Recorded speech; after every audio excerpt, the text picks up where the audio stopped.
Welcome everyone and good morning to all of you to the NSF Smart and Connected Communities Flood Hazard and Housing Practitioner Information Network. And this is our first of two workshops. Before I do hand it off to Ravi, I guess just briefly run through the agenda. Could we have the next slide? Bill, can you also introduce yourself a little more, Bill? I'm sorry, since I didn't. Can I do what? Introduce yourself. Oh, well, yes, sorry. I'm the director of the Schimberg Center for Housing Studies at the University of Florida.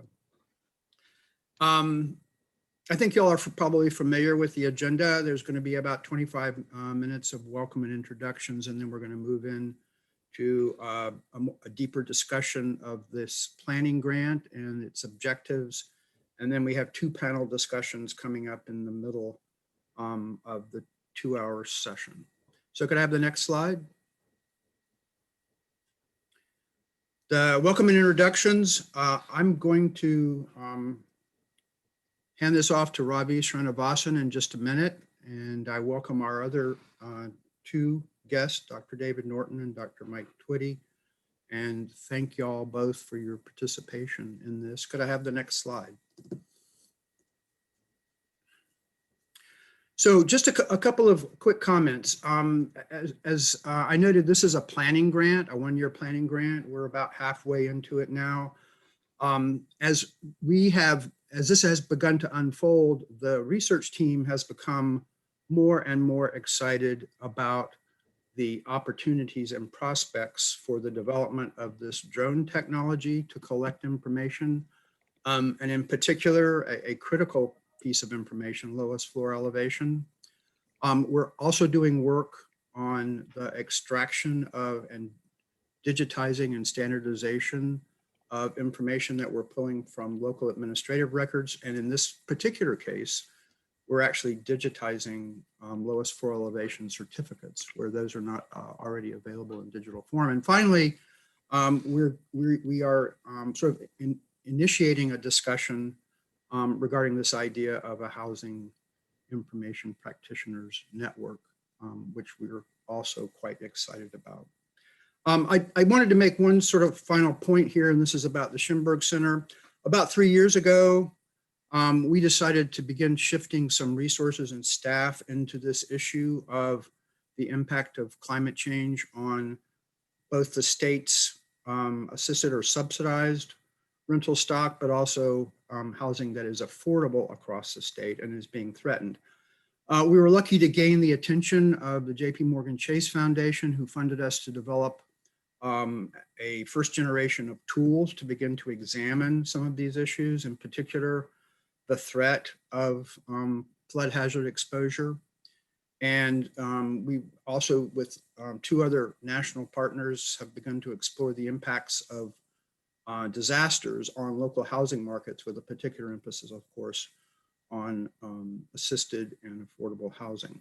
And the point I wanted to make with this slide, just briefly, is that one of the things we've discovered in the development of this first generation of tools is that it is simply not enough to look narrowly at the issue of flood hazard when you're looking to sort of better understand, advocate for, and reflect in both policy and programs sort of rather narrow definitions of flood hazard, which is one of the reasons why this research and the potential development of technology to collect lowest floor elevation is particularly important. And so one of the things we found, as I said in this tool development, is that flood hazard has many dimensions to it, and there is a significant proportion of the state's subsidized housing inventory that's at risk. Almost 75% of the state's total number of units, multifamily, subsidized multifamily units, are in coastal counties and at some level of risk.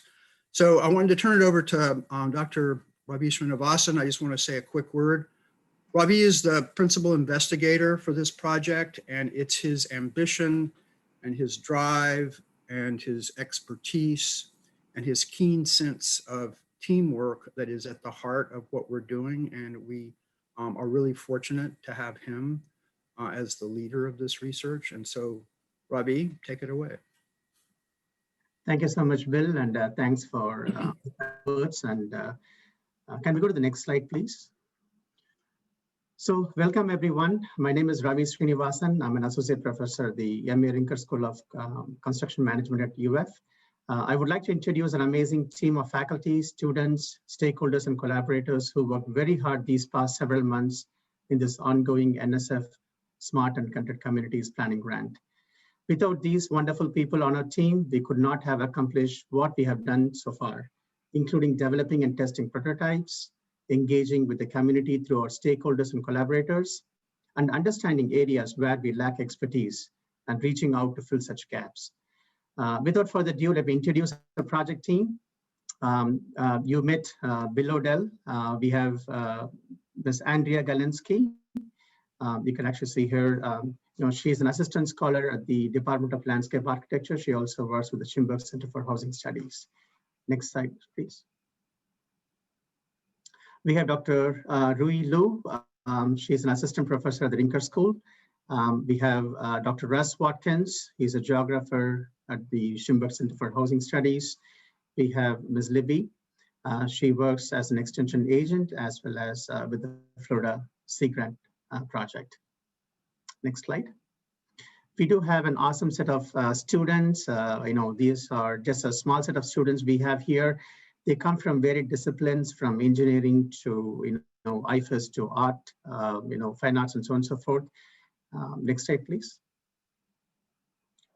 And we also working with Min Studio Design at the UF School of Art and Art History. So they've been kind of our collaborators as well. Next slide. We couldn't have had this amazing website where we have been kind of updating all of our work so far without the help of Mr. Jim Martinez. He is a senior systems architect at the UF Schimberg Center for Housing Studies, and he is our cool webmaster. And this is a website link. Next slide. The following are our stakeholders and collaborators of the project. These hardworking officials shared their time with us to talk to us, shared their knowledge to improve data collection, processing, and dissemination as part of a community consultations task. All of them are here today with us. Thank you, everyone. Thanks so much. Next slide. Now, let me introduce our next speaker, Dr. David Norton, Vice President of Research at the University of Florida, who will provide some opening remarks. Dr. Norton became Vice President for Research at the UF in January of 2012. He had served as Associate Dean for Research at the UF College of Engineering since 2009. He is also a professor in the Department of Material Science and Engineering. Dr. Norton, thank you.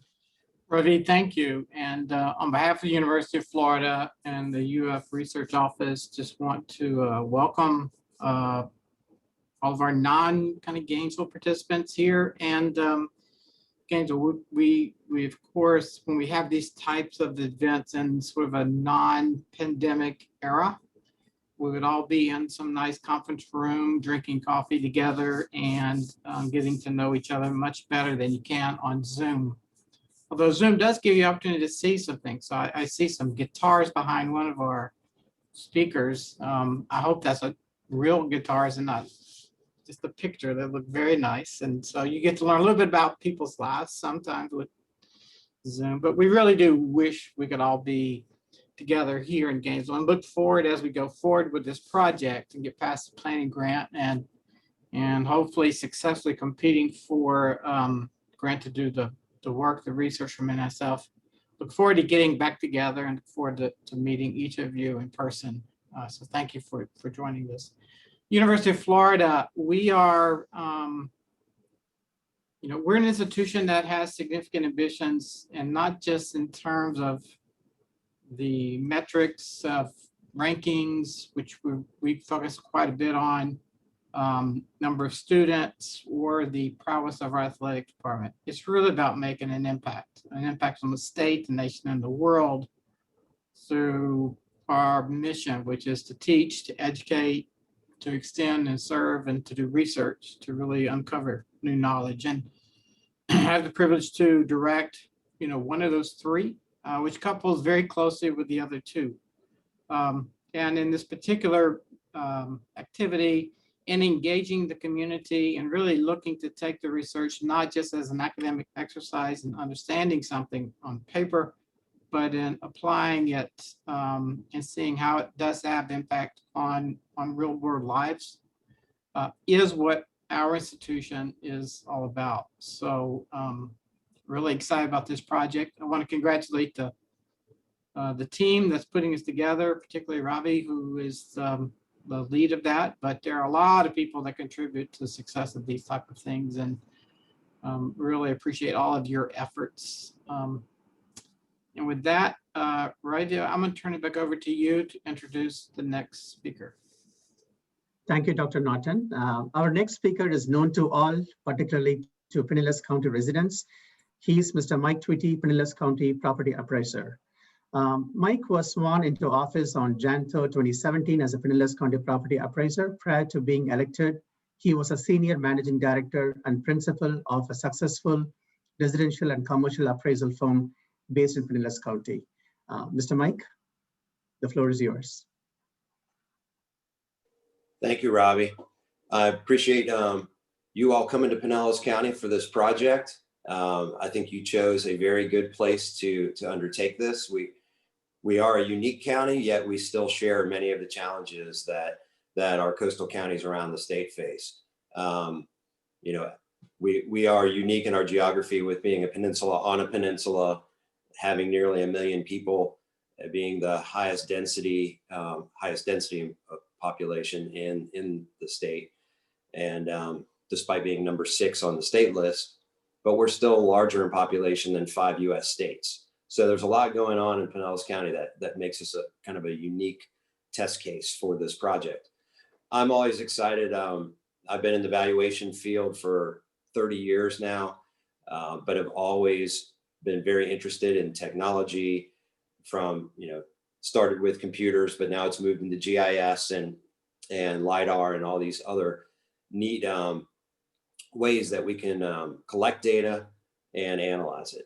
So going back to 2012, these flood issues in our county have you know, been a concern for me. I've been worried about equity erosion of people's values when they're within the special flood hazard areas, obviously the A and V zones. So this project comes at a very good time. Our office had, since I was elected, we've been working on some of these initiatives internally and with some outside parties. I've worked closely with our floodplain manager, Lisa Foster, as well as Hank Hottie, our resiliency coordinator. So we've all worked in lockstep to try and put better tools out there, collect better data, because it all starts with the data first. So we've got to have good data, and then we can analyze it effectively. With that said, we're also working within our county to try and be forward thinking on some legislation that we are introducing this year within the House and the Senate. So you've probably heard our latest Speaker of the House and the Senate President both have discussed resiliency efforts within the state as being priorities. Sea level rise is not necessarily a bad word,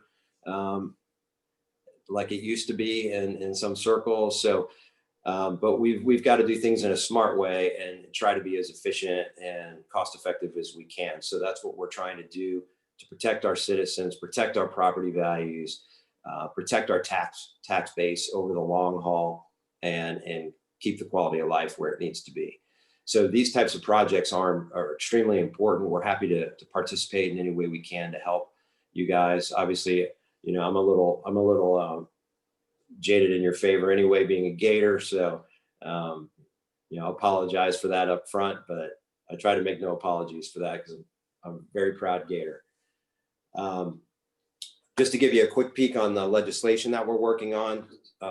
Some people are aware of it. It has not been filed yet, but it's really close to being filed. We were doing some refinements because it may have to turn into a constitutional amendment. I was trying to prevent that, but it may be necessary. But what it would do is it would provide people with an incentive to invest private capital rather than having to always rely on grants. And right now we know we have issues with the FEMA 50% rule and the way people are electing to pump money back into at-grade homes within the special flood hazard areas, which is problematic. They're pumping more dollars in, they're extending the lives of those homes. However, it's not increasing the tax base because it's within the same four walls most of the time. So they're under the assessment value caps of the Save Our Homes cap or the 10% non-homestead cap. But when they do the math right now, it looks a lot more cost effective for them to reinvest in at-grade properties rather than swing the wrecking ball and rebuild these homes and make them flood compliant. So we're trying to provide an incentive to get them to go ahead and do that, because right now they would get treated as new construction, and that new construction would increase their tax base or their tax burden considerably. So we're trying to propose something that would bring them under the calamity provision in state law that would allow them to proactively basically consider themselves a calamity on the come because they're in a special flood hazard area, and provide them an incentive at the front end to go ahead and either elevate that home. We've had some of that going on where they're jacking them up or lifting them up to bring up the lowest finished floor, or to rebuild. And they would essentially be able to exempt out anything under or below base flood elevation. So that first level would not be included in that valuation. And the new construction up top would, as long as they don't exceed 110% of that original living square footage, then that would not add to their assessed value. They'd be able to keep their same cap in place. So we think that that would start to spur that new construction and that elevation activity going forward, so that over the long haul, Pinellas and other homes around the state, those homeowners could start to be proactive in their actions to get up out of harm's way. They can lower their flood insurance costs. We can improve our CRS ratings throughout our counties as a result of that, because now we've got better mitigation efforts going on. So there's a lot of pluses to it, and it obviously makes our tax base more resilient to to storm impacts going forward in the future. So I'll kind of leave it at that. Those are just to give you a little taste of some of the things that are going on within Pinellas County, and we're all in. So we're glad you're in our county to take this project on. Thank you. Andrea? Great. Next slide, please. Hello, everyone. My name is Andrea Golinski. I am an assistant scholar at the University of Florida, and I am going to be giving you a bit more background about our project in terms of the NSF grant, as well as our specific project goals. Next slide. So just a brief note before I get started.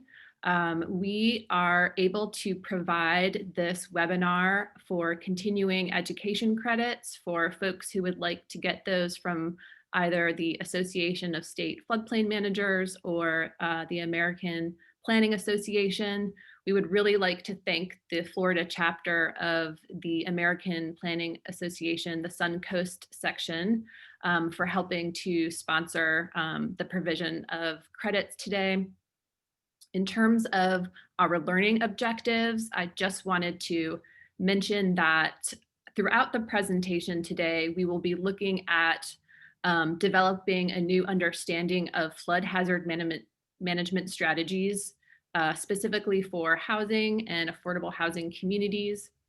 We will be looking at various exciting emergent technologies, including drones, artificial intelligence, and supercomputing processes that can help us to better understand hazards and develop pre- and post-disaster mitigation strategies. We'll also explore the challenges and possible strategies to better communicate flood risk across agencies and to the general public.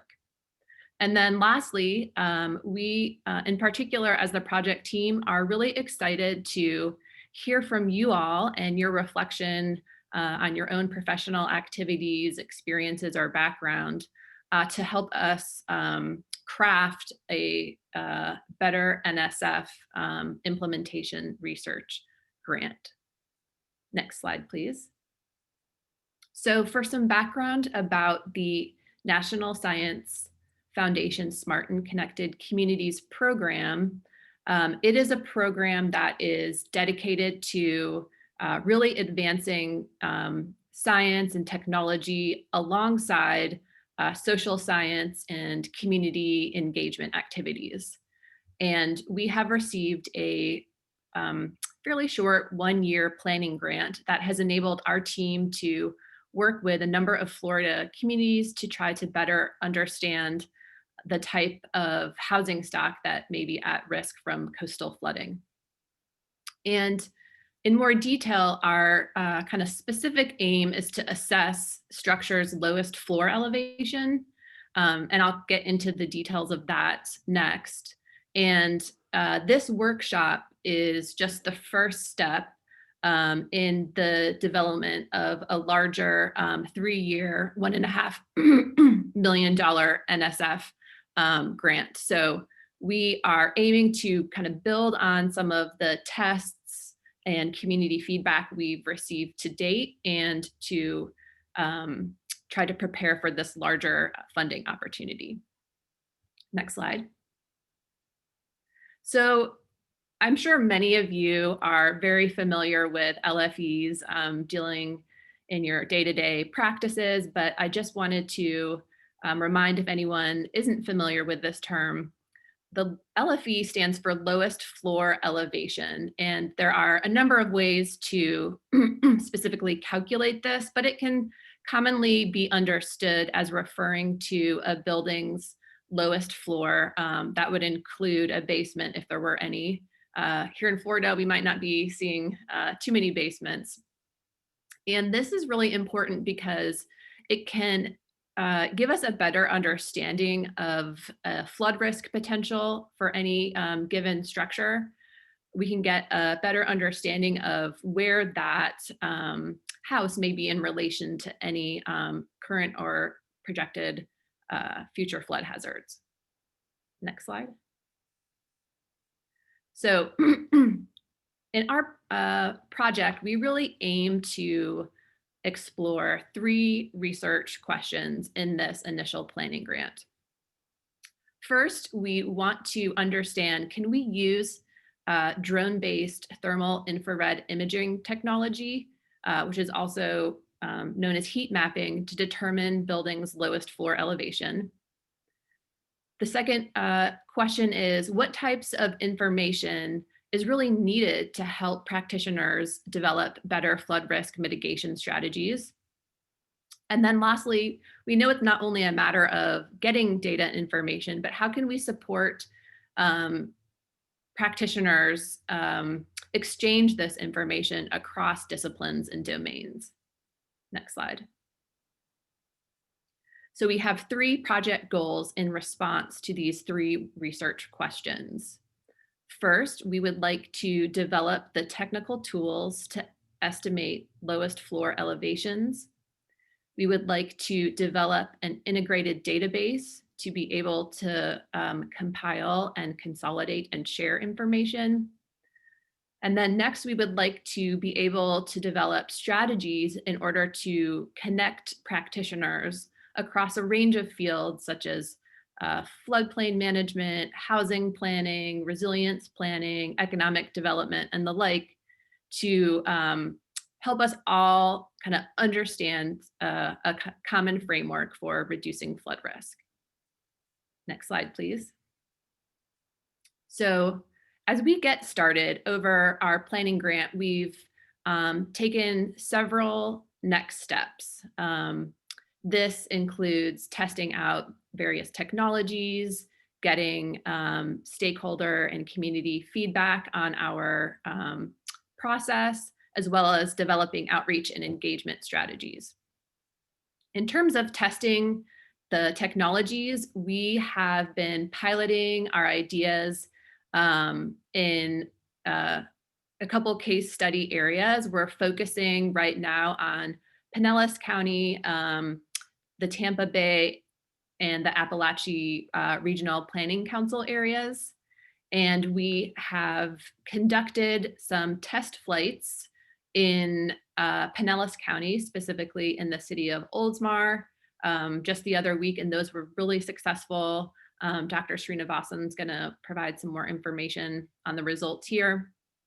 We are also testing data mining and scraping to get information from housing-related websites such as Zillow in order to develop this new database structure. We are testing how to digitize elevation certificates to validate our results and integrate into our database. Then in terms of getting public feedback, we have been conducting a series of conversations, community conversations that Ravi had mentioned earlier. We are conducting 2 workshops. This is the first one to solicit more feedback from a range of practitioners. So we are really excited to kind of get your thoughts today as well. Next slide, please.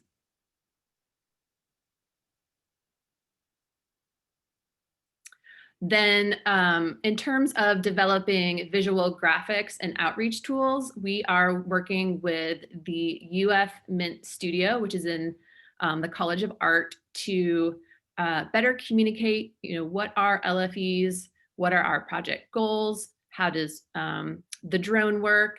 And so they are going to be applying their skills and expertise to help us develop a number of outreach materials, such as flyers and postcards, and we're thinking of creative things like t-shirts. And we know that we want to kind of do our research and community engagement really responsibly. People may have potential concerns about drones or concerns about privacy issues. So when we go out into the field, we want to kind of provide as much information as we can so that residents can feel comfortable with the project. Next slide. So we think that this project has some exciting potential benefits. One is that our method may be able to increase the accuracy when detecting LFEs in comparison to other technologies. This technology can be scaled up to be used across a wider region than, say, surveying. There's also the potential for neighborhood scale energy audits, which is where the thermal imaging can assess the thermal envelope of the buildings. And there are many practical applications to floodplain management, mitigation project, development and prioritization, housing planning, and retrofit projects. Next slide. This project can also be kind of seen in the context of some work that is happening around the US. Just for example, I wanted to share a case study from Cross Creek in Rossville, Kansas, to help everyone kind of visualize potentially some of the outcomes and things that we are hoping to do with this project. So just for instance, Rossville is a small town in Kansas, and they've been impacted by a number of floods. And the mitigation planning team decided to focus on the consequences of flooding rather than the probability, which meant that they wanted to look at the best measures to avoid flood damage in floodplains rather than changing the floodwaters themselves. And so this was based on a Silver Jackets project with a number of various federal and state collaborators. And what you can see on the right-hand side is a map that illustrates the kind of range of first floor elevations in relationship to the height of floodwater. So structures marked in red are below, their first floor elevation is below the floodwaters, and the blue structures are above. So I think this could be a really useful tool for practitioners and residents, and is just a great example for our project team as well. Next slide.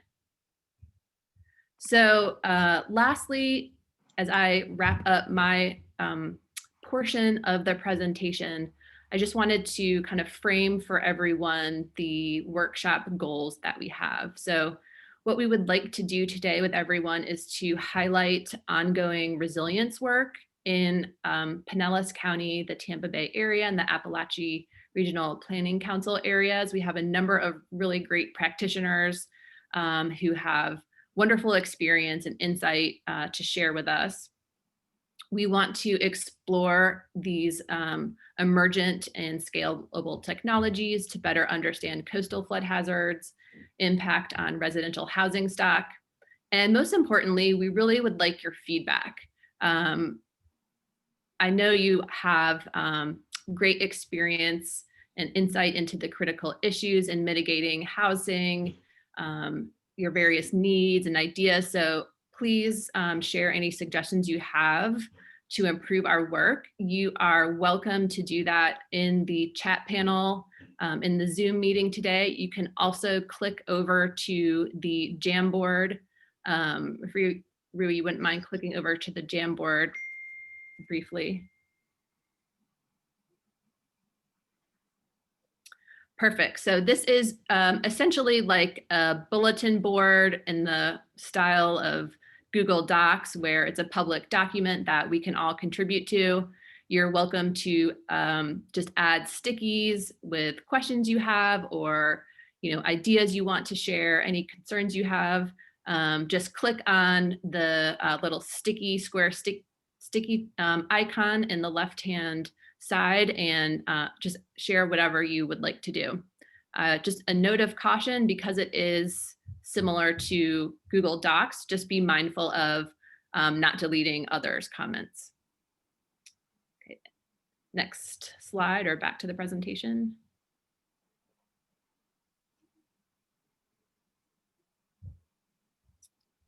So with that, I would like to wrap things up and turn it over to Dr. Srinivasan and Dr. Liao, who will share more information about our progress to date. Thank you, Andrea. All right.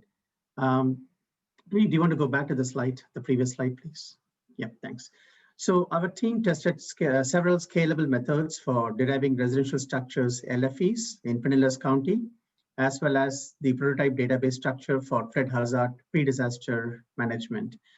I will spend the next few minutes discussing some of the pilot work we have accomplished so far, particularly to do with the LFEs using drones. My colleague Rui will share some of the pilot work that we have accomplished so far related to the prototype database structure for flood hazard pre-disaster management. Next slide. Existing methods to calculate LFEs and envelope energy leakages are cost prohibitive and performed one building at a time approach. Such methods do not support active management of pre-disaster flood risk and energy wastage reduction policies. We have developed and tested a prototype integrated flyby flood hazard pre-disaster management and envelope energy audit system using a dual imaging drone. Our goal is to detect foundation types and predict LFEs as well as envelope energy wastages at close to 100th less time and cost with no loss of quality. Next slide, please. After preliminary test in the UF campus with the help of our project collaborator Pinellas County, we identified a small set of neighborhoods in Old Smart, Florida. We then conducted some initial flights. These were completed just 5 days ago, and we are still processing the data and deriving LFEs. Next slide. We had the opportunity to talk to our volunteers at Old Smart, including high school students who were interested in our research. This also includes at least one mother of one of the high school students, as you can see in this picture, who was very eager to understand what we were trying to do. Next slide. As we move forward, we plan to engage and recruit underrepresented students to participate in this research and also explore the feasibility of creating hands-on and citizen science activities that could be incorporated into the high school curriculum. Next slide. Do you want to play the video, Rui? Okay, so this is an actual footage of the drone-based LFE prototype that we have developed. This video was captured in one of the neighborhoods in Oldsmar, again, just 5 days ago. Using the drone's digital and infrared thermal cameras, a set of pictures are captured at predefined positions in the front of the building structures. These pictures are then processed by the algorithms for estimating the LFEs. Next slide. The thermal camera has a resolution of 640 by 480 pixels, and the digital camera has a resolution of 4056 times 3040 pixels. And these are the images of a sample building, which we have captured recently. Next slide. The captured images are post-processed using a Python script that was developed. The Python script detects the color change between the buildings and the foundation structure, mainly due to the difference in the temperature.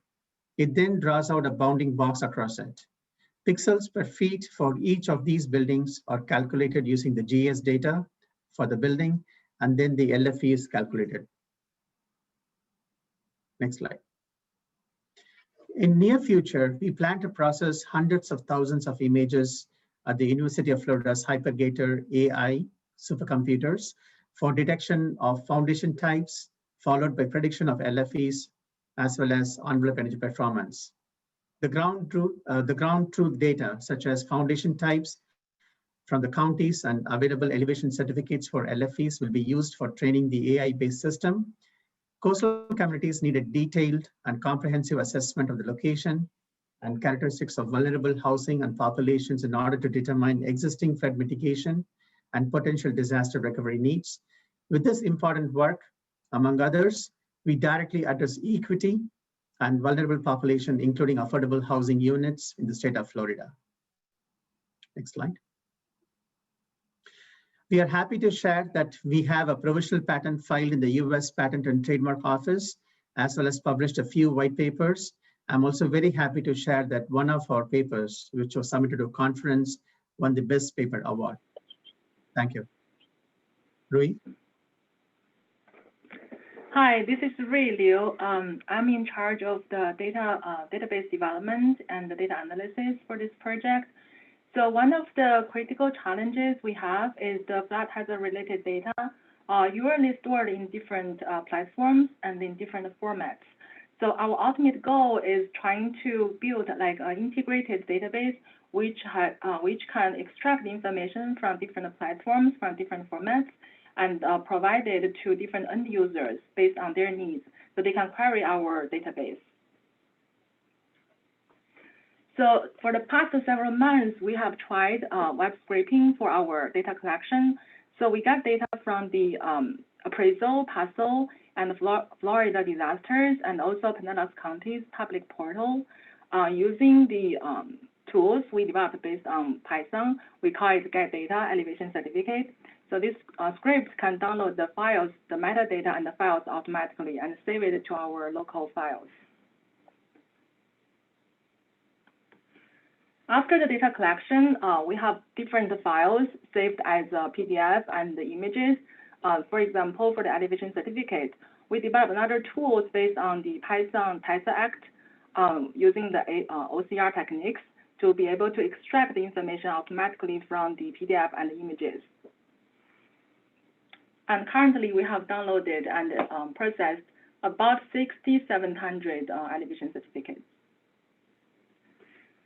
After that, we exported all this data from different resources into one database. And after we downloaded and processed it, we also do the data cleaning because of the quality we get from the images and the PDF are not all very well. And also the techniques itself is not perfect enough. So we also validate the data using the USPS web service API. And after we validate our data, then we are going to export it in one database. Using this database, we currently already have a pilot website, which we use the ArcGIS web app. We can see the data here. We can run some simple queries here. Other than this, we also developed another website without a map, but we can run some more complicated queries in that server. And all this web page is already on our website. So if you are interested, please go ahead to try it out. For more details, we have developed 4 white papers related to not only the database itself, but also like to analyze the data. So we have some data interesting results from our data analysis, and also they are posted on our website. So please go ahead and check them out. And before I wrap up, I also really in the discussion session, I want to get like how the practitioners will actually using this data, so we can optimize our algorithms in the database in order to provide to satisfy their needs.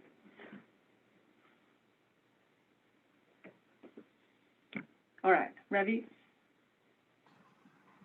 Libby, thanks.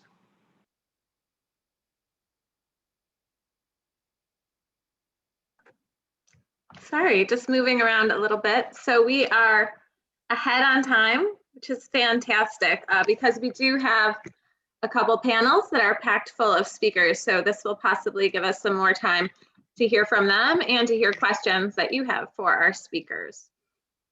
So referring to our agenda, we will go to our first panel at this time.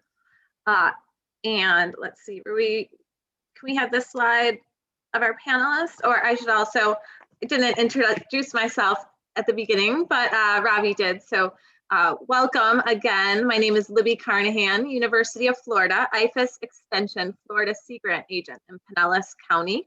And I work in the Tampa Bay region on climate and resilience issues. So for this panel, I will, you can see your speakers right in front of you. I will mention everyone right now and then cue them to go in the order that you see. So we're very pleased to have Gladys Cook here, the Director of Resilience and Disaster Recovery with the Florida Housing Coalition. And then we will have, and she will give us a very unique perspective because I would say that the floodplain management side of this meeting does dominate the housing side a little bit in terms of our attendees. So we really look forward to what Gladys has to say.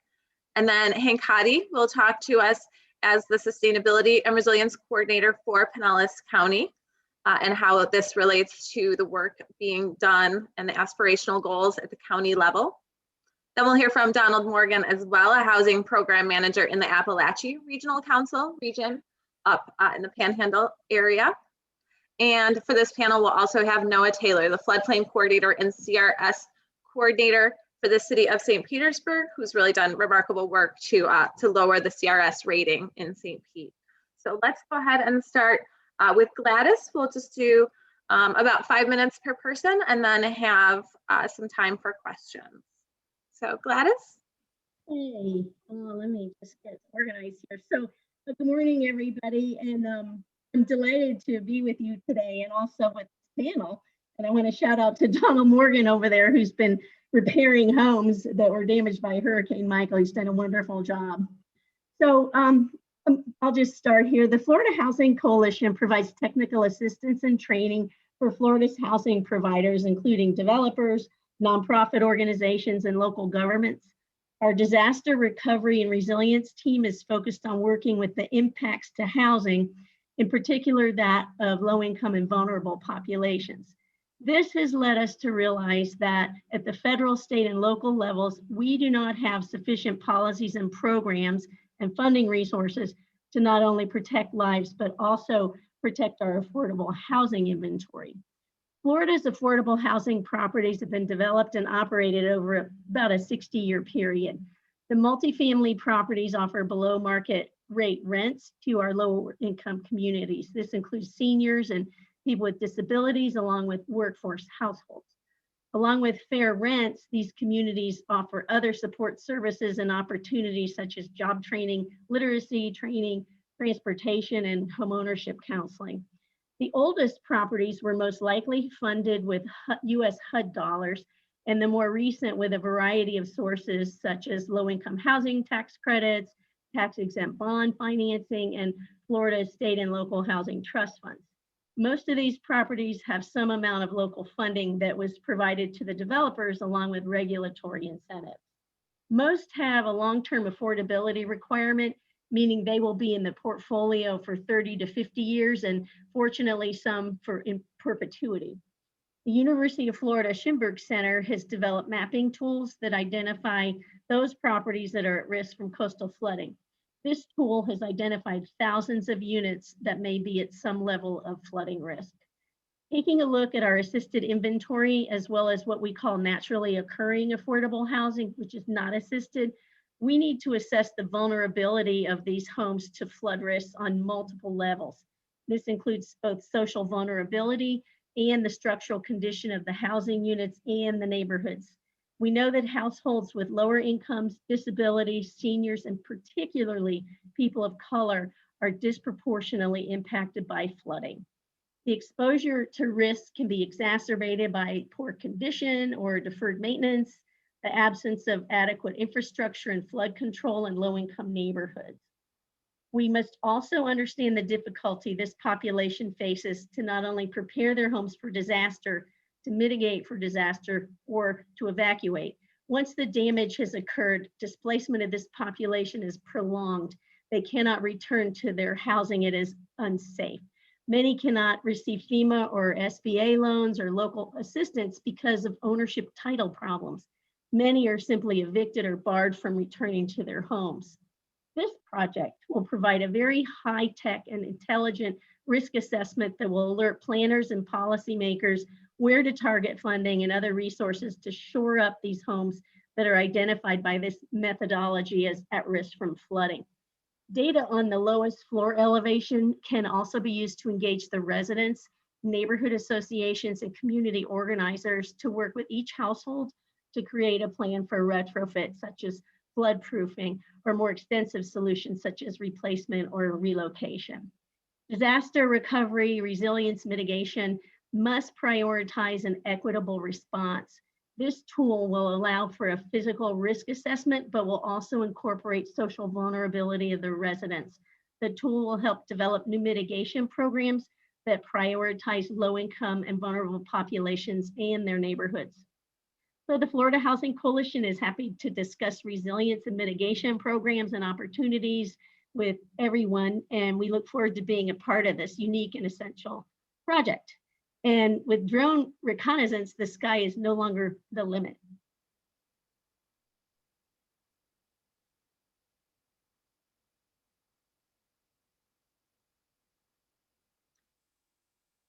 Do you want me to keep talking? No, sorry, Gladys. I just take a drink of water.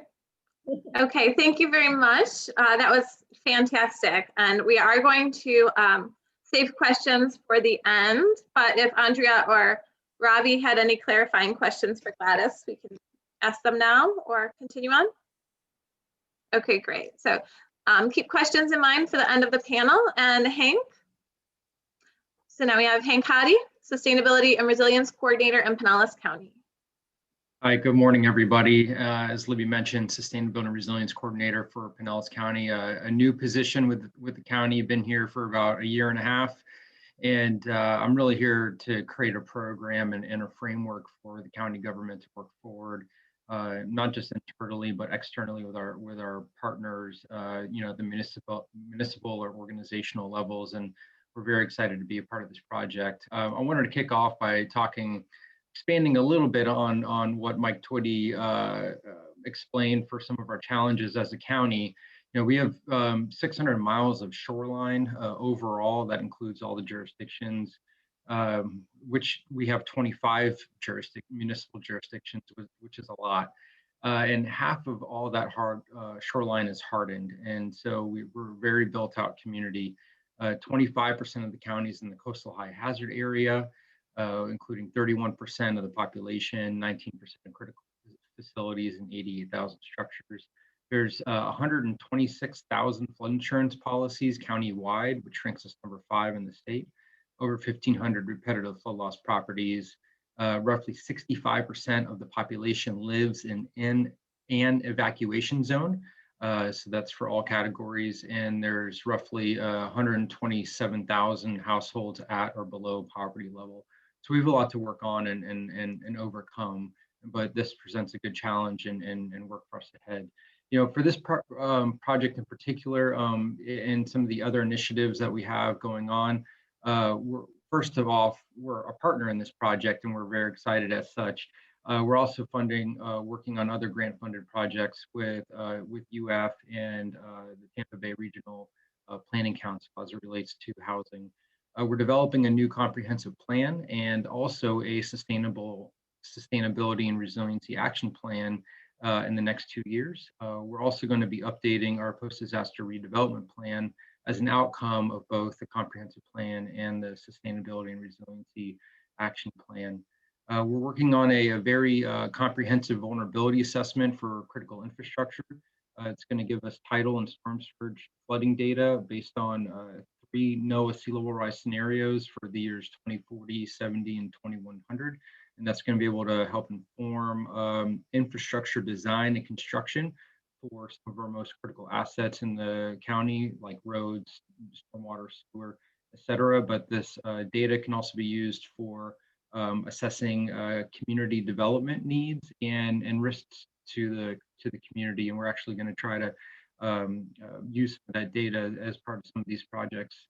We're creating an affordable housing strategy, which includes the formation of a memorandum of understanding between local municipalities in the area, and risk is a part of that effort. We're also developing a countywide flood mitigation action plan, which builds upon our local mitigation strategy and vulnerability assessment study.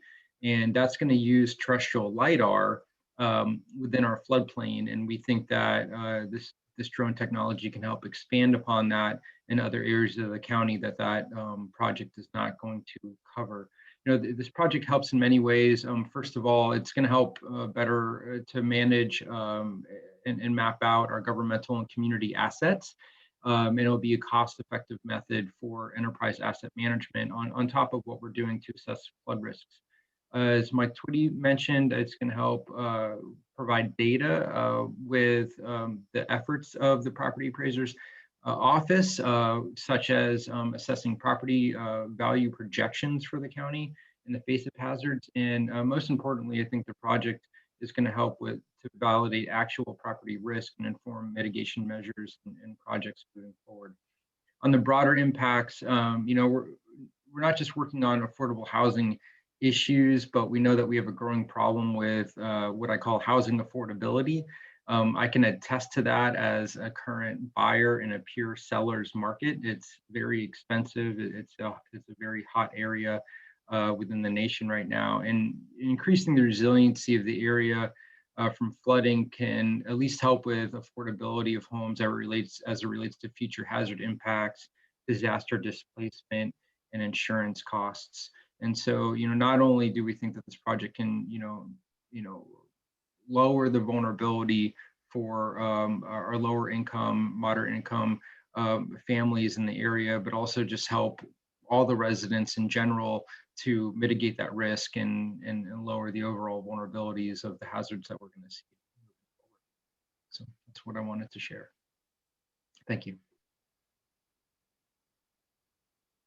Thank you, Hank. That was great. From our organizers, any burning questions for Hank there? Okay, sounds like a lot of great work going on in Pinellas, and of course I'm here too. Now I'm excited to introduce Donald Morgan, Housing Program Manager in the Appalachian Regional Planning Council. So we're going to a different geographic region to hear a specific response to their issues. So Donald. Hey, good morning, everyone. Thank you for your introduction. I'm Donald Morgan, as she stated, Housing Program Manager with Appalachian Regional Planning Council. Housing as an individual approach is new to our region. It's in its first year, matter of fact, this February marks our first year as having a housing program.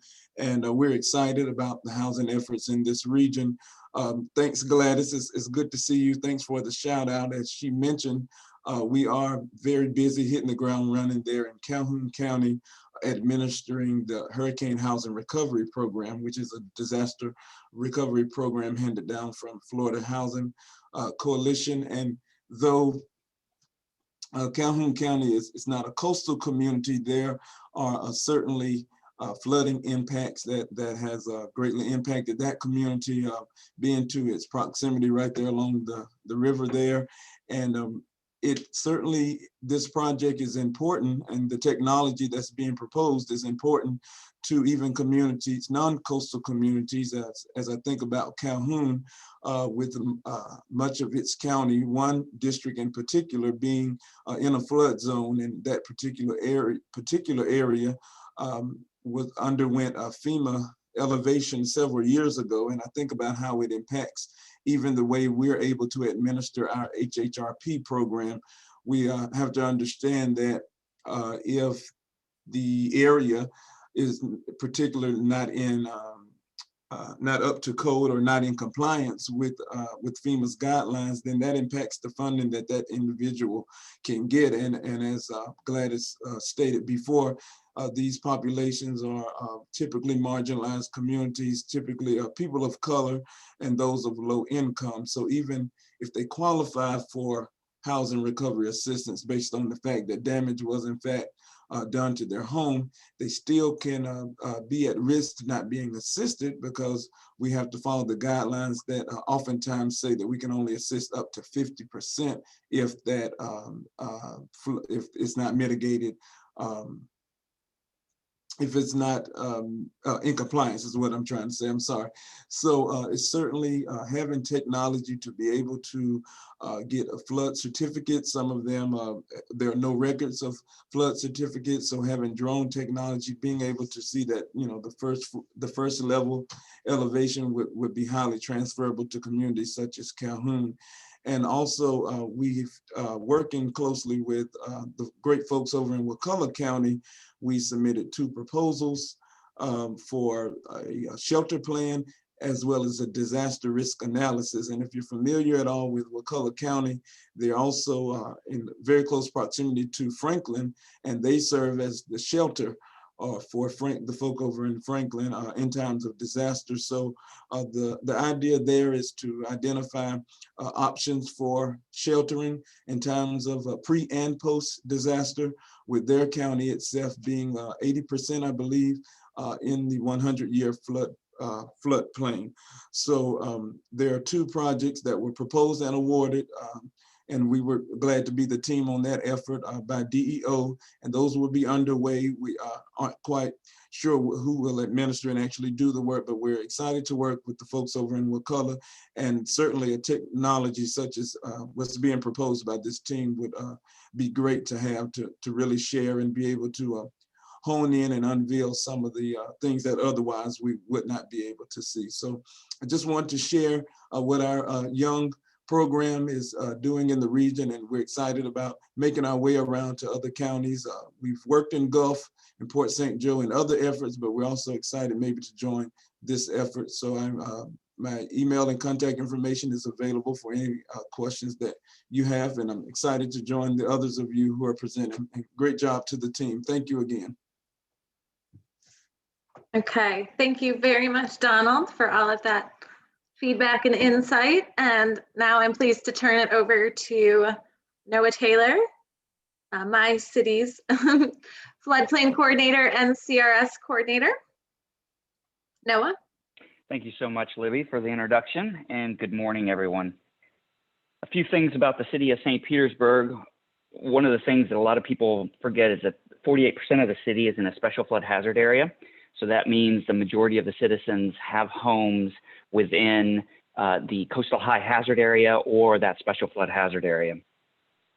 Some of the things to highlight in that is that the development is very crucial of how we elevate structures and the floodplain management ordinance that we have within the city. that is one of the things that we are currently in the process of updating, and we plan to have it done probably early spring to midsummer. And then we also have new flood maps coming out for the city. So that will go into effect as soon as we get our letter of final map determination from the federal government. That will change a lot of the building regulations along the Tampa Bay coast as those areas are going up in flood elevation, and then some of the areas along the western coast of St. Petersburg are going down.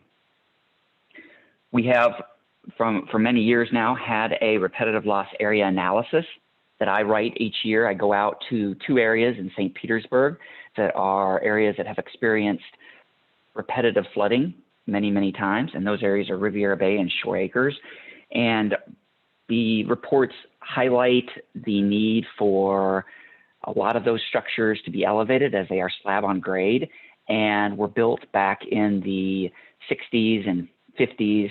And those houses are either being flooded on a repetitive basis or have extended their life expectancy for that area. So we're looking at people that have been in those houses for 60 years or so, and they are on fixed incomes. They don't have the ability to elevate those houses to get them out of the special flood hazard area.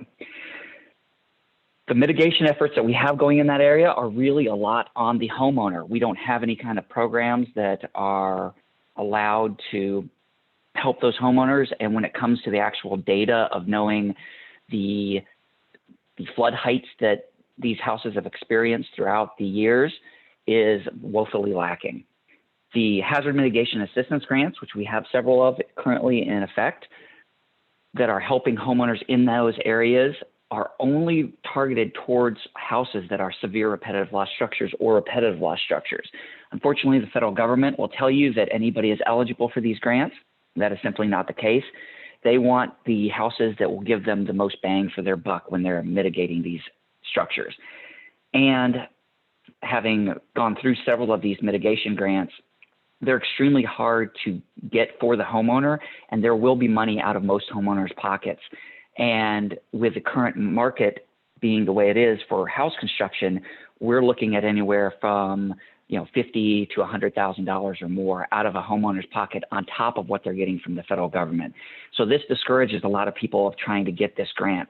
We've been awarded a couple grants where we've had homeowners, after looking at the numbers, say, I just cannot go through with this because of the exorbitant cost of that.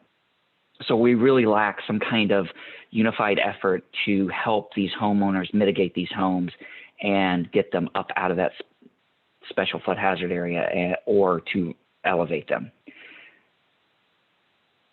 Since I've been with the city, I've lowered our CRS class rating to a 5, and that saves us approximately $10 million a year that's kept here in the economy. So that is a good thing for the city of St. Petersburg, and we're actively working towards lowering that even further to a class 4 or lower.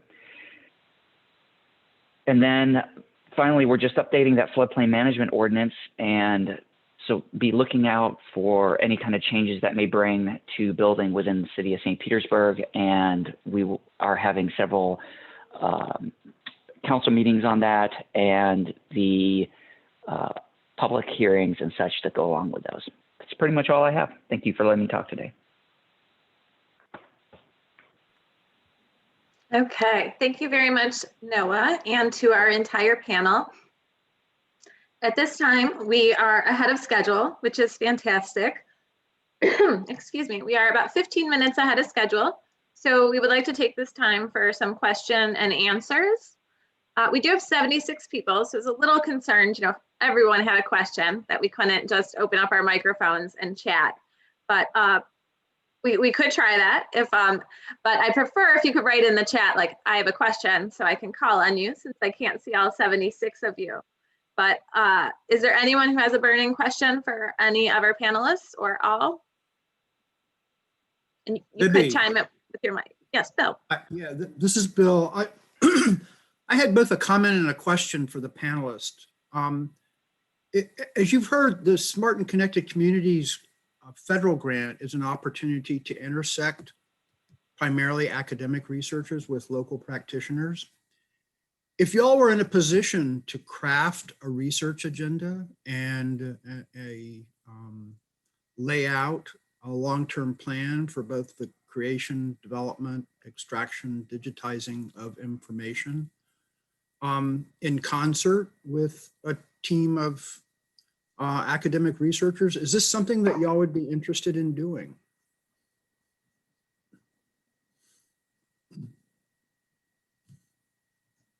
Gladys, Hank, Donald, Noah? I don't think I understood the question, Bill, about Yeah. research. Bill, can you summarize the question or restate it?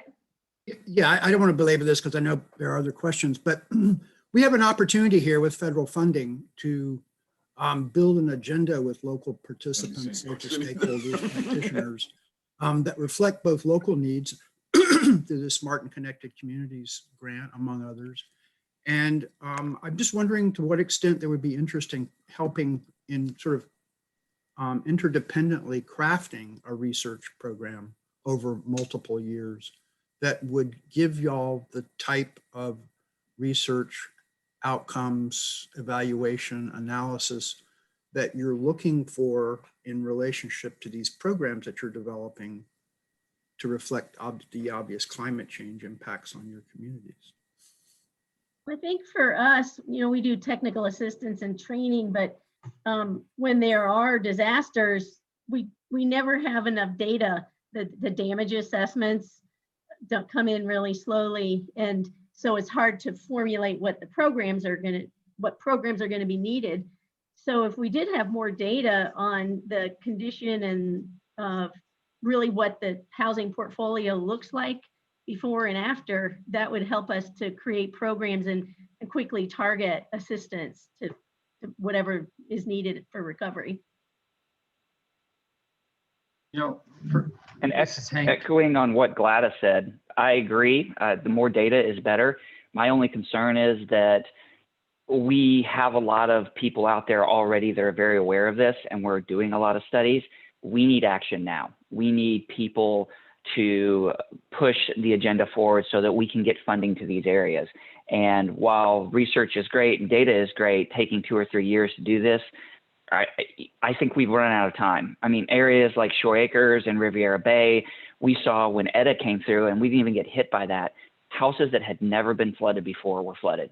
And we have a lot of upset homeowners that we can't do anything for. And when I tell them, oh, well, we have stuff in the works, they go, well, how long? And that's the big thing, is I think we need something now, right away. The data is great, but action sooner is better. Yeah, the new administration has a really aggressive resilience program, and they've got something called Resilience 21 that has these 10 actions, and one of them is to greatly increase the weatherization program. We're always looking for solutions, and the weatherization program has been sidelined over the last couple decades. But if that gets going again, that is how you fix up homes. And if it was expanded to floodproofing and so on, it could be very powerful and effective. Okay. Did I see that you had a comment to that, Donald, or Hank? And then Donald, wait. Sorry, go ahead, Hank. I have one. I can jump in. Yeah, no, I think what, are you able to hear me? Oh, okay. Yeah, you go ahead, Donald. Okay. I'm having some connection issues. I'm worried you can't hear me. You go ahead. No, we Okay. can hear you right now, Donald. You could go ahead and we'll let you know. Oh, okay, good. So I was just going off with the, I'm sorry, I'm drawing a blank on his name, the last presenter, and both Gladys said about research is great, but yeah, action, especially in the rural communities here, that's a question we get so often is, like how long, and when you think of the devastation, research is great to be able to inform, moving forward, but yeah, action is kind of what's needed as well. But it's they coupled together. I agree. Yes, we need them, but action seems to be what people are looking for. And this is Hank, just to chime in on Bill's question, I guess, when forming a research agenda for something like this, I often believe that the process is just as important as the product. And unfortunately, in the hazards, resiliency, vulnerability realm for the past decades, there's been a lot of great products that didn't continue to live after that research ended. And so creating an information network that can live on past the life of the research, I think is just as important as the research. And so being able, just to hold this workshop to help inform, the larger proposal, I think is a great step by NSF, and shows the value in getting stakeholders together to talk about this issue. So, I would really encourage that, and figure out how an information network around this data, for instance, can help inform the different associations, the different nonprofits, the municipalities, and how we can get to a better collective action sooner than later. I've had a lot of conversations with folks about Pinellas County needs this tool or this data, and you should support us so we can help build it for you. And I'm like, I need something sooner than that. We need to get on this right now. So I think that is a really important component of any research, is just to make sure that you have people involved early and often, and have some type of continuing stream of communication, if you will. So.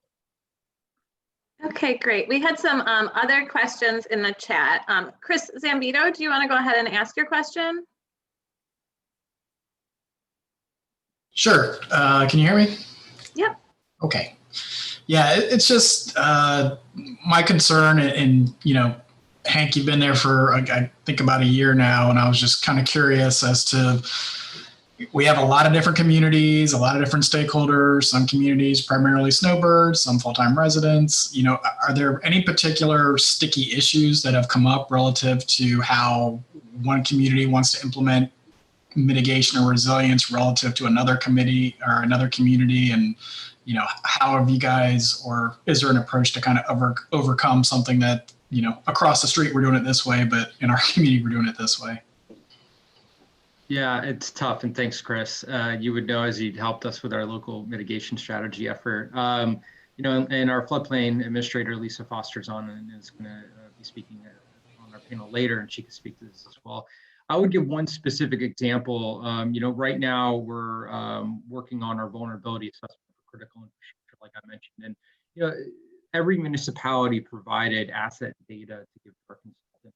And an output of this project is that we're going to have defined risk for those assets, per the different, tidal and surge events going into the future. But we're having problems communicating that in an efficient way to all the municipalities, so that we can all move forward together for collective action. I mean, granted, the project is still in play and the consultant is still doing their exposure analysis. We still have to remind folks, unfortunately, that they gave us the data and that they're included in the project, and that it is truly a countywide effort. And so, that analysis isn't really just honestly getting to action yet. So we did put in funding to DEO and the CDBG mitigation planning grant opportunity, and we were funded for or being funded for a countywide flood mitigation action plan. And the idea is that everyone can come together on flood mitigation action, based on the results of the vulnerability assessment, based on the results of the local mitigation strategy, and try to have some unifying policies moving forward, or practices, to help with mitigation and different types of, action, whether it's, planning or redevelopment, what have you. So it is tough. We're working on it. We this morning there was a countywide Pinellas County public directors call, and we talked about results of our vulnerability assessment. They talked about legal action, and we just have to continuously find ways to move the needle forward on these conversations, and understanding of the risk, and the opportunities to move forward, and then find the political will to, get the right things done. I hope that answers it, but. Okay, thank you very much, Chris and Hank. And then I do see the question for Ravi, but I'm trying to go further up in the chat. So maybe I do see several questions in the Jamboard. I'm kind of started to reply to those. Yeah, feel free to ask me if you have any other. Okay, and let's see if there was one for the, so Andrea put in the chat, great suggestion in Jamboard. Toolkit needs to include strategies more than just elevating houses. Jurisdictions like St. Augustine and Miami Beach have devised district-wide approaches to flood mitigation rather than leaving each homeowner to decide on their own. And then a question for the panelists, does Pinellas County use incentives to encourage residential practices such as rain gardens, rainscaping design to reduce runoff? Kurt E. asked that question. Noah can maybe tell us how City of St. Pete kind of adopted a new payment structure for their water as well that kind of depends on how much, what is it, impervious space the houses have or the lots have. So I guess I kind of said that, but yeah. So are there incentives in the county or in other areas as well, possibly in the Apalachicola region?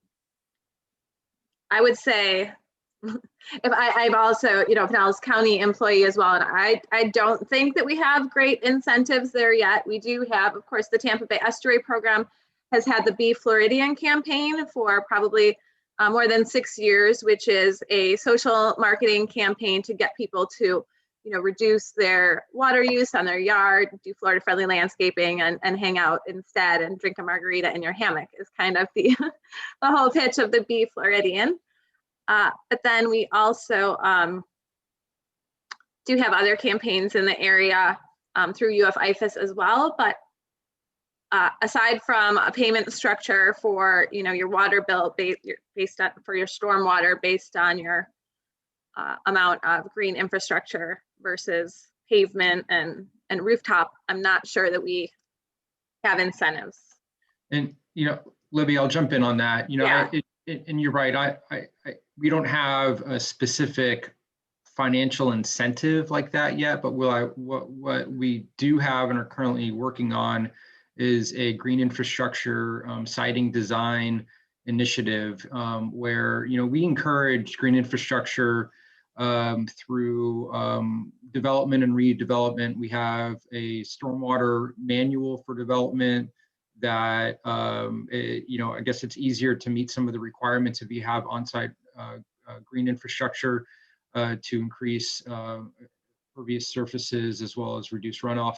But what we realized is that we didn't necessarily have consistent design standards to provide to engineers or contractors. And so we actually hired a consultant to come up with localized green infrastructure design standards for development. And so not only do we are we now going to promote these different types of green infrastructure designs for development, private development, but we're also going to institute these designs on our own county property and right-of-ways and easements, for instance, and within projects in different communities. Like if we're upgrading, the stormwater infrastructure, we're going to do as much green infrastructure as possible. And anybody can have access to these different designs. And so I wouldn't say it's an incentive program per se for residents, but it is a resource and a tool to help drive and encourage the application of green infrastructure countywide. And maybe we'll get there on the more localized site design. Great. Thank you, Hank. In the interest of keeping us on time, I would like to thank all of our panelists, and so we could all give them a virtual round of applause and thank you for their time. Now we're going to take a 5-minute break. So let's plan to come back at 11:25. If it's 26, that's okay. All our speakers are doing a great job keeping to time today, and I do appreciate that. It makes a timekeeper's job very easy. So we will take a break and come back for our final panel. Ravi is also going to have an announcement. We do hope everyone comes back, but if for some reason you cannot, we have the link to the evaluation in the chat. Also, Lisa Foster shared a link that kind of expanded on what Hank was just sharing and his verbal comments, and then Ravi announcement. Yes, yes, quick one. The project team has been responding to your questions in the Jamboard. Feel free to ask questions. We also have amazing experts here who would also respond to your questions. Thank you. Okay. See y'all in 5 minutes. Rui, do we have any music? Okay, I'll play some. Rui, if you can also play the auto run. Oh, Thanks. sure.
Okay, it's 11:27, so I think just about one more minute if we can all gather back together.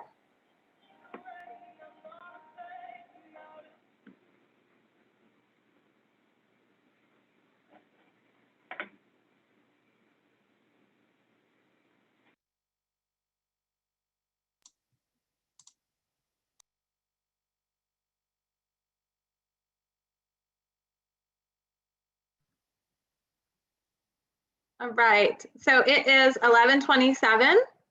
So we will all come back together at this point, please. Thank you very much for all your comments in the chat and on the Jamboard. The Jamboard's starting to look like a great wall of collaboration. And we will try and collate some of that information in the last half an hour of the workshop, but also in our time between after the workshop. We will be hopefully, continuing this network and this conversation over email and informing you about future workshops and so on. So now as we come back, we're going to start with the second panel.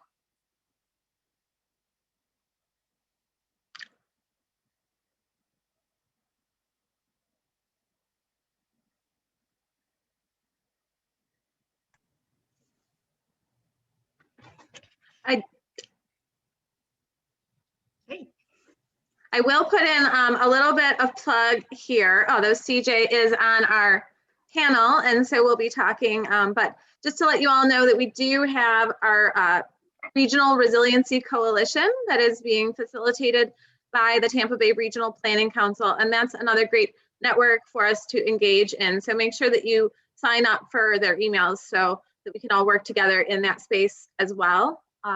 And so without further ado, I would like to introduce the speakers of our panel. First, we will have Josh Adams, Environmental Planning Manager with the Appalachian Planning Regional Council. Then our local Rodney Chapman with the AICP, he is an AICP planner and he works for Forward Pinellas, doing lots of kind of long range planning. Lisa Foster is our rockstar floodplain manager. I should say nationally recognized floodplain manager for her work in Pinellas County. And then CJ Reynolds, Director of Resilience and Engagement, leading the region through the Tampa Bay Regional Planning Council.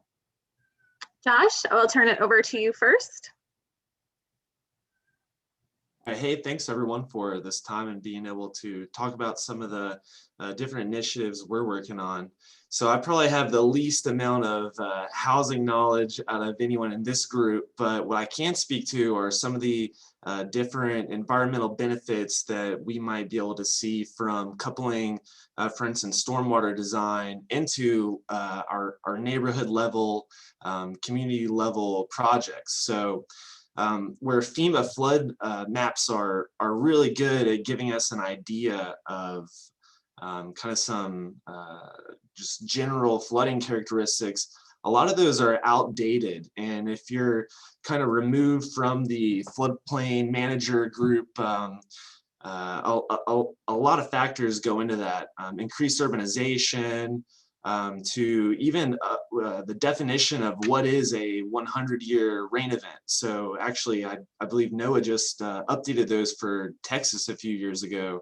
And so they actually increased those numbers on what it is to be defined as an actual 100-year event. So some of the data gaps in thinking about what can be done to buttress some of those storm systems, and maybe it's ground verifications or potentially telemetry, and what sort of emerging technologies might be able to use to actually capture the reality of different storm events to be able to offset it and mitigate those.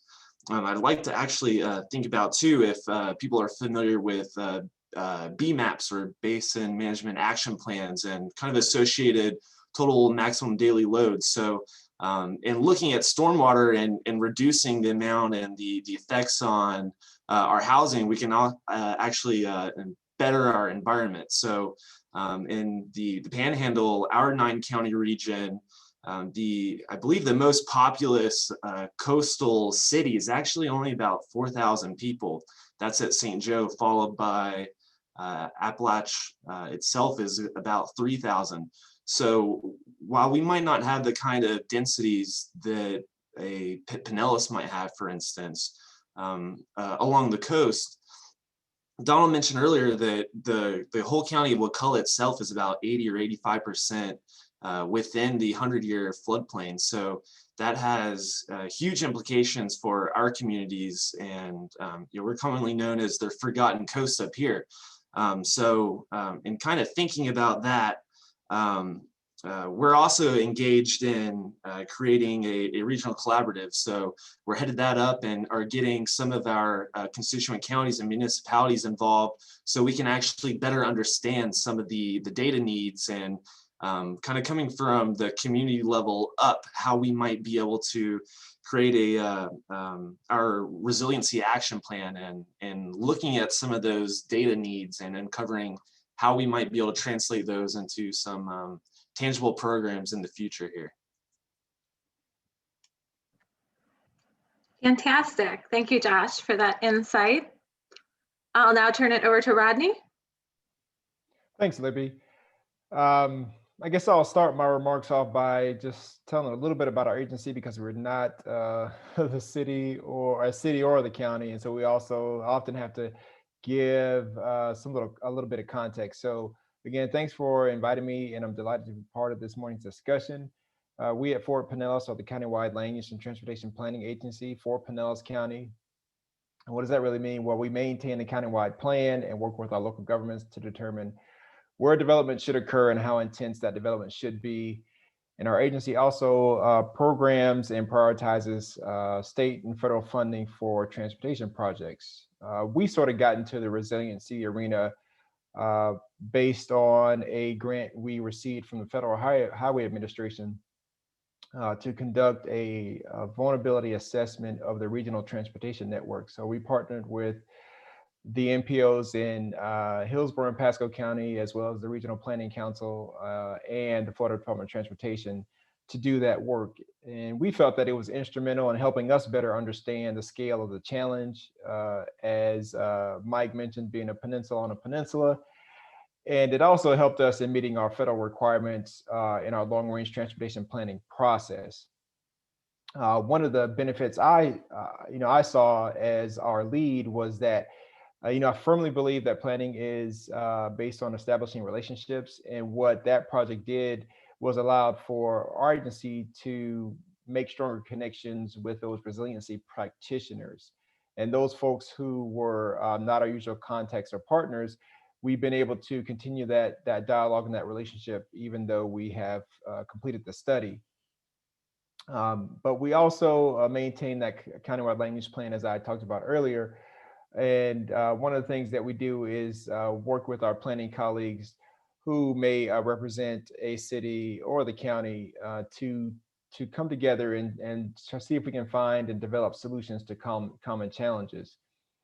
We also serve as a clearinghouse for information. And as fate may have it, just a couple of weeks ago, we received a request from one of our beach communities who is working on updates to their comprehensive plan. And they asked us for some sample policy language or a model community that they could talk to, because they were very much interested in trying to address some of these resilience challenges in their comprehensive plan update, and in particular, sea level rise. And then we also have a planners advisory committee where we often have our local governments give presentations on their resilience related work. And that again helps to foster that exchange of free information. As Hank mentioned, we have entered into a strong partnership with Pinellas County on a countywide housing strategy. This is something that is a first for us at Fort Pinellas. And this partnership is designed to address the challenges associated with the rising cost of homes in Pinellas County. We have done a few notable things, including holding a virtual summit series in the latter part of 2020.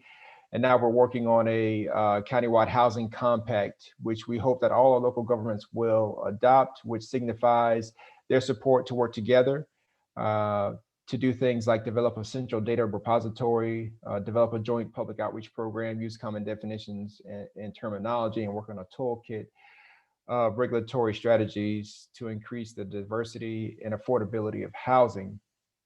I'm really excited about this project because one of the things that I found was a significant challenge in working on the vulnerability assessment was communication. Communication both verbally and then also through visualization.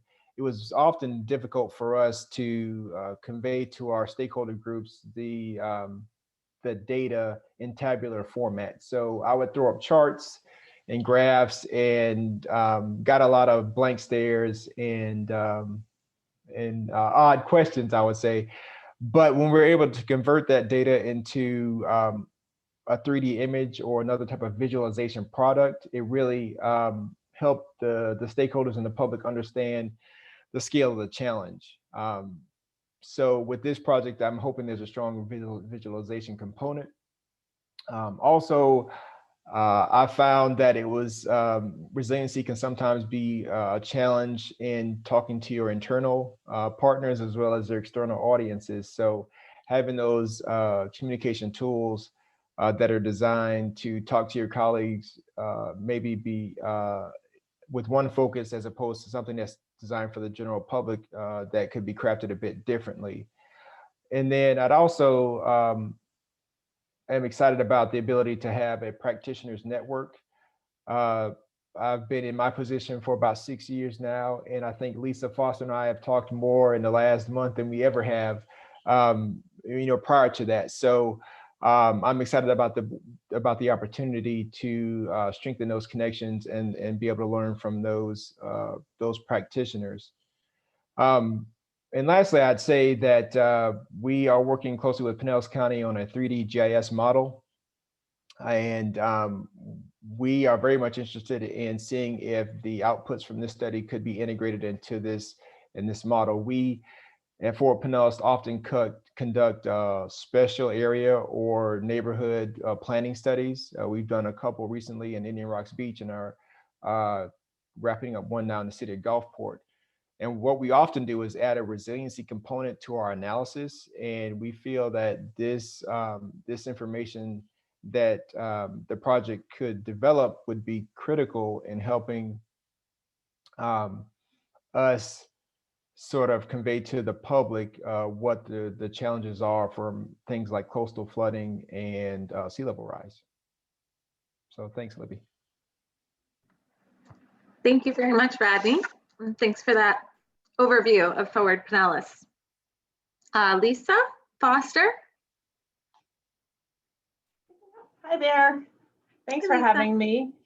So Hank sort of touched on the risk that we see here, and with about 70% of the county potentially at risk from flooding from a Cat 5 hurricane, not necessarily all at the same time, but they're in that area that could potentially be impacted by a Cat 5, and that's a big storm, Michael-sized storm, right? So it's not a probability necessarily, but as Andrea discussed earlier, maybe we need to start looking at consequences, not probability so much, or a combination thereof a little bit better. Between the outdated FEMA maps and these kind of wild scenarios of storm surge, if you will, we need to really focus on that data. And Mike Twitty alluded to that. He said, we need good data to analyze to be able to move forward. So I think this project is just of critical importance because we need that solid data to be able to better analyze what's the risk, where's the risk, and how best to mitigate the risk. I mean, you look at the problems that we have with flooding, and we just had a recent storm, Tropical Storm Ada, very small storm, but it caused a lot of damage. We need to look at these areas that are already seeing blue sky flooding, but we need those building footprint data to maybe prioritize projects that we might work on. And then, grant funding is another whole can of worms that Noah brought up. I think, like Rodney said, we need to be a team here. We need to work on this. We're all talking the resiliency talk, but we need to walk it together. And the most effective way to manage these risks that we have now and are going to worsen moving forward is to manage how and where we develop. And that's where Rodney and the rest of the land use planners come into play. You know, we really need to think critically about where we're putting people. You know, we are having a housing shortage and affordable housing issues, and we need to think long and hard about where we're going to put those folks. You know, there's infrastructure, there's operation and maintenance costs associated with these things. So our vulnerability assessment will come into play there. That's a countywide study. We're going to look at the assets, look at what their risks are with different storms. So we're getting good data. And once we have that kind of complete toolkit of data, we'll be able to better analyze it, come up with potential project ideas and prioritize them. You know, maybe the lowest floor elevations that come out of this project up in Oldsmar will allow the city to identify a couple of areas that might be, I don't know, best to be acquired to turn into a retention area, or best to be acquired to turn into a natural shoreline, or whatever it might be, which will increase the value of the surrounding properties, because that open space element in neighborhoods is going to increase the value of the neighborhood overall. You know, Noah was talking about Riviera Bay and Shore Acres, and, you know, Madeira Beach got hit really badly with Tropical Storm Eta. You know, we have these low-lying areas and these issues, and the people that, you know, they've been here for a really long time and they want to stay, it's their neighborhood. But they need help to get up. They, you know, a lot of those houses just need to come down. They've, like Noah mentioned, they've exceeded their lifespan, and they need to come down and they need to go up. And when we put them up, we need to think about how are we going to put them up? So we need this data, the future data. What does it look like for the lifespan of that structure? So if we expect that structure to last for 70 years, you're looking at almost 2,100 conditions at this point if it's getting built now. So what are those future conditions? Let's make sure that we're building to that, and let's make sure the infrastructure to serve that is infrastructure we're going to maintain that far into the future. I mean, I heard a commissioner once say, we'll all be dead by then, and I was absolutely mortified. You know, we should be planning for future generations here. We need to be working as a team and planning smart so that future generations don't have a hot mess on their hands, quite frankly. You know, I go back to the data. You know, I'm a data nerd. I love data. So like Mike said, we need this data to be able to analyze it. And then what do you do when you analyze it? Like Ronnie said, we need to communicate that information clearly. We need to share that data. And then we need to use that science to build policy, strong policy that's going to move us forward in the right direction. You know, and you know, I just keep going back to, we keep talking the resiliency talk. We really need to start walking the walk now. There was a House bill, I think it was 1610, that Chris put out there the year before last, which was for state revolving mitigation funds. You know, we need to work on this NFIP reform big time. I mean, the legs of the stool of FEMA don't really talk to each other. You've got insurance over here saying, well, if water didn't touch it, we're not going to pay you, you know, out for it. Meanwhile, floodplain management says you're substantially damaged, you have to elevate. Those folks don't have money to elevate. But the mitigation end of the spectrum is saying, well, you got to be a severe rep loss really to be eligible. I mean, you could potentially get a grant, but like Noah said, those take years. So when somebody's damaged from a storm and needs to elevate, they need access to the mitigation funds now, not in 3 years from now. So I mean, there are a lot. And then Lisa, sorry if I could just chime in, but then, you know, we're talking all this talk about the house, and you just kind of mentioned infrastructure, but yeah, the roads, the bridges, everything else that could get wet, and does it make sense to be planning for a 2,100 community that the roads might be underwater? Or is it? You just check the tides before you go to the grocery store. I don't know. So, yeah, like Norfolk. I mean, it's and you know, you've got Monroe County doing their vulnerability assessment on their assets right now, and they're actually talking about abandoning roads. Rhode Island has a similar plan.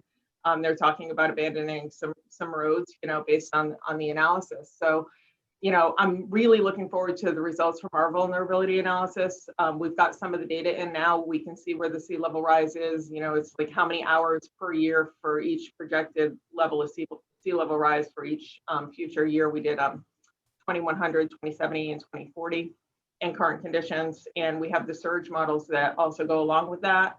So, you know, we've got all this data. So now how do we use all that data? How do we make sense out of it? How do we make strong policies that are scientifically based on all of this data? And then how do we communicate that to the public?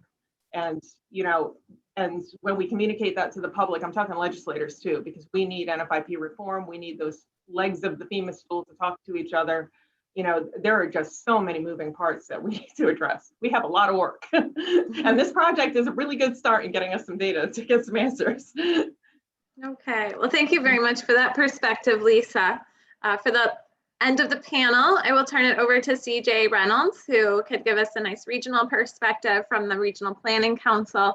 And then we will finish up with Andrea giving us a wrap up for the morning. As a reminder, we do have the evaluation link in the chat box. Please complete that before you depart today. And also the Jamboard link is there for your comments.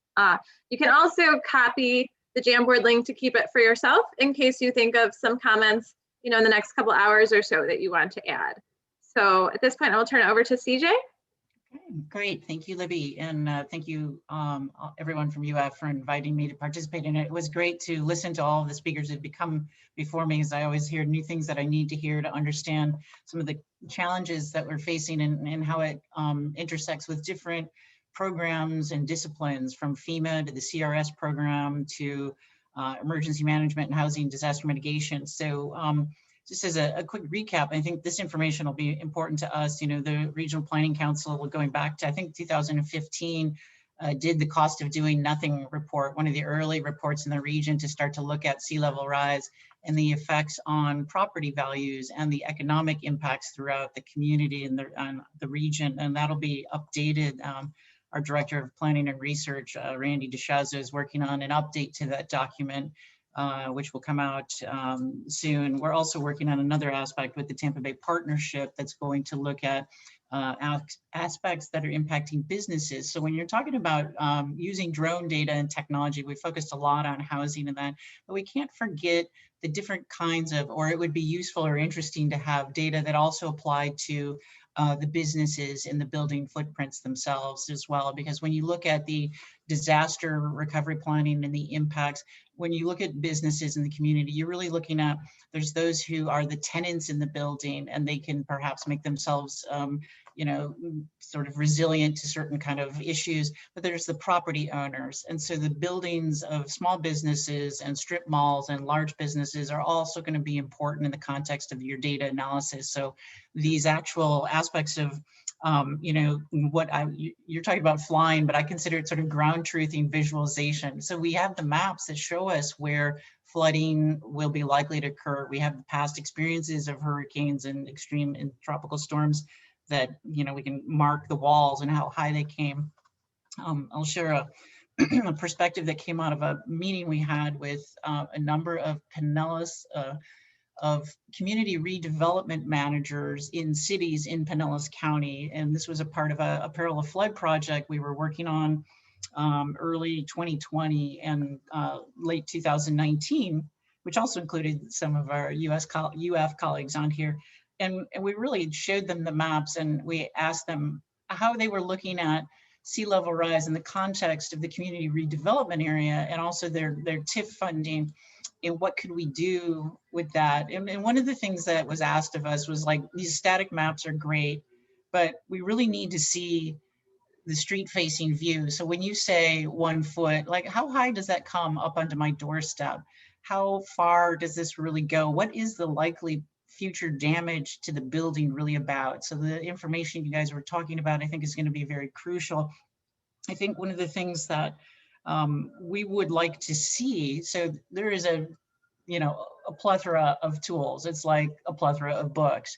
And it's so much information exists out there and so many different ways to evaluate that. What I would ask of the project research team is that you really do a user analysis of the existing tools that are out there today, such as the NOAA and the Surging Sea visualization tools, and identify, is it possible for you to produce the data that can be added as layers to existing well-known tools that already have a lot of resources. And so the way I think about this is a potential for your data to be sustained, as well as having already high visibility and encouraging high use. And it would also make it easier for me to go to one place and see all this fantastic data and be able to show, here's what's happening on the front end, this aspect of ground truthing. As we were looking up the publicly assisted data, publicly assisted housing in the UF tool the other day, and some of the aspects of because we're in the community, we know that there's certain affordable housing units, but because of the way that they're coded in the state they may be owned and managed under an LLC, they actually don't show up in the state's database. It's no fault of the UF. So ground truthing can help us better identify the actual buildings and the communities. And as we go through this, I think there's a lot of opportunity for education. I think, Josh, you said you had little knowledge. I have little knowledge myself. I've become a real generalist in terms of housing and affordability issues in the intersection of resiliency. And that's part of our large REACH grant that's funded by the JP Morgan Chase, which also includes UF and USF and Pinellas County and multiple other local governments and the Florida Housing Coalition, who's going to help us launch this new crosswalk checklist on Tuesday. And the real connection here is that there's so many different plans and so many different components within these plans that how do we identify how does this data get used in terms of what kind of plan decision requirements there are? So is it a part of a HUD-CON flood risk assessment update? So thinking about the project, the packaging and the outcomes of the data, what are the tool outputs that you can produce that line up with different local government plans that will better help us identify how to use it for certain decision-making components or certain specialized vulnerability assessments that have to be created. So those were some of the big thoughts I had. I'm excited about it. I have a lot of perspectives on, I can see through my own community, there's going to be concerns about drones and privacy. And I don't suspect that we have any grow buildings in my neighborhood, but the heat and, there's all kinds of different challenges about, flying into people's neighborhoods and getting pictures of that. So I think, really working out the privacy, the security, and how your data is going to be integrated so that it provides a certain amount of appropriate level of safety and confidence for the homeowners themselves. I know we've always talked about, we don't like to see our houses on the bad flood maps. We certainly won't like to see other things as well. So I think a strategic analysis of data and ethics is probably something that would be useful for all of us. So those are kind of the big things. Glad to learn more from all of you, and this was particularly helpful. So wish you guys all the best in that, and Libby, I'll turn it back to you. Thank you very much, CJ. Appreciate that regional perspective. And yeah, I think, we all know that this work is about people. It's kind of, I started as a marine scientist with Sea Grant, and then as we look at the ocean, you can't ignore sea level rise and climate change. And then you start, looking at the footprint, and all of a sudden we all become planners and affordable housing experts, and not experts, but we're all moving into this field because it is about the people. It's about the environment as well, but really about the people and making sure that we're taking care of those in our communities. And so this is all great sharing of information. And Andrea is going to pull together some final thoughts.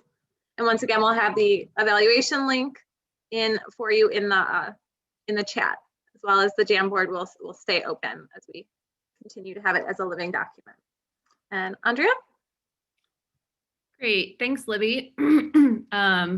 First, I just want to really thank our panelists. We so appreciate the time that you took to share your insights today on this panel. CJ, Lisa, Rodney, and Josh, and previously Gladys, Hank, Donald, and Noah.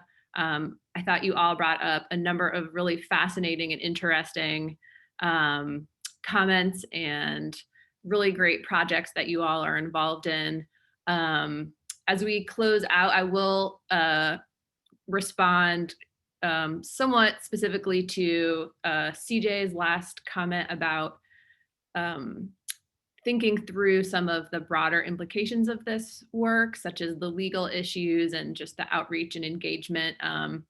Those types of considerations are definitely on our mind. We are working with a number of collaborators such as law students in the Levin College of Law Conservation Clinic, as well as, for example, the Mint Studio students to really explore, on one hand, what are the legal issues, and then on the other, what are the things we need to think about when we are out in the field and potentially doing this research.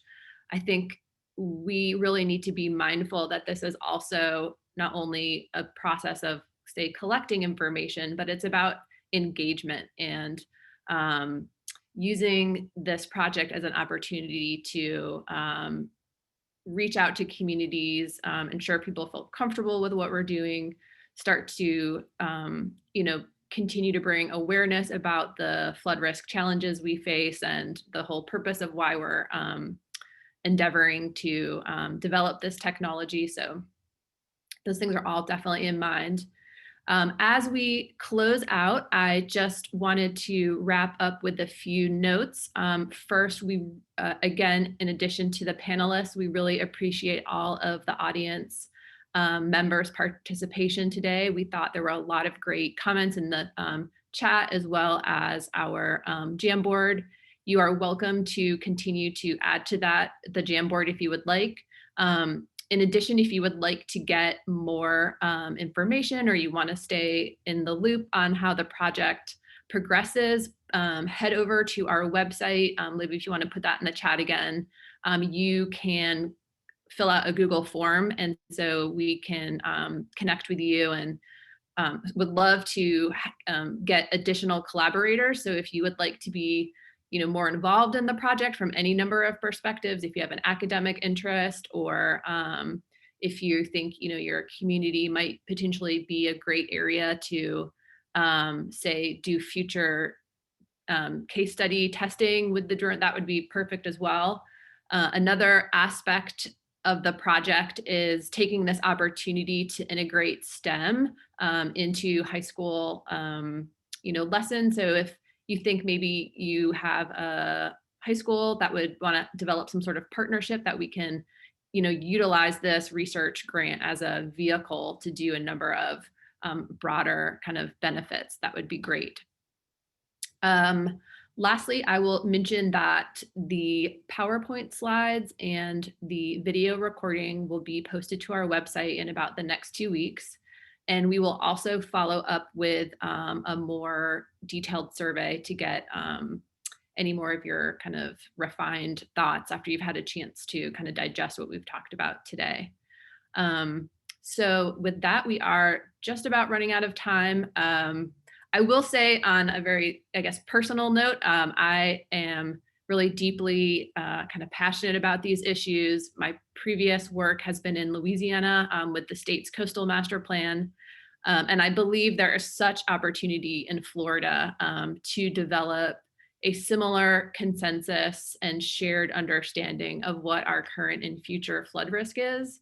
And that with sort of continued modeling and outreach efforts, both within, kind of state government itself, as well as the public, there's just such a great chance and opportunity for people to really kind of get aligned and on the same page, and just really catalyze a lot of kind of new projects and programs and policies going forward. So again, thank you all so much. I greatly appreciate it. Libby, is there anything else we should mention before we go? I don't think so. I believe that you've mostly summarized it. I think that the chat we might save as a separate feed, as a separate document as well, and post it, just because, yeah, we can save that on its own. We've got lots of helpful links in there. Like we said, this is workshop number 1. We're excited to have you participate, and we look forward to continued engagement. And I really want to thank all of our speakers who, we couldn't have asked for better speakers who gave summaries of ideas in 5 minutes. We know 5 minutes is not an easy amount of time to express a very solid consensus of your thoughts, and we do appreciate that. So thank you, everyone. And just before we go, Ravi, did you have any final comments to wrap up with? You're on mute. No, I want to kind of thank everybody for the time and especially the speakers for sharing their thoughts. I think those are very, very important. I did take a lot of notes here, so we will go back to work. That's for sure. Thank you so much.